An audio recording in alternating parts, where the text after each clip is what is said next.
哎，苏姐，你来怎么不打个电话？我打电话我还能找得到你人吗？看你这话说的，你是我姐，我还能躲你不成？来喝茶。茶我跟你说，我今天就不喝了。是这样，我公司有急事儿，那个钱你能不能先给我？什么钱啊？你3年前从我这儿拿了30万走，你没忘记吧？是这样，我跟你说，我公司真的有急事儿啊。今天你无论如何你也想办法把这个钱，麻烦你凑一下，你还给我，好不好？姐，我最近钱也不凑手，你再宽限宽限啊。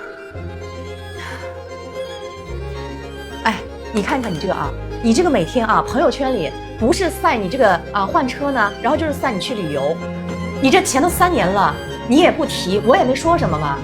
但我今天是真有急事儿，你这钱你无论如何今天要还给我。姐，你看咱都做生意的哈，这装个门面嘛。但我真困难，哎，你宽限宽限啊。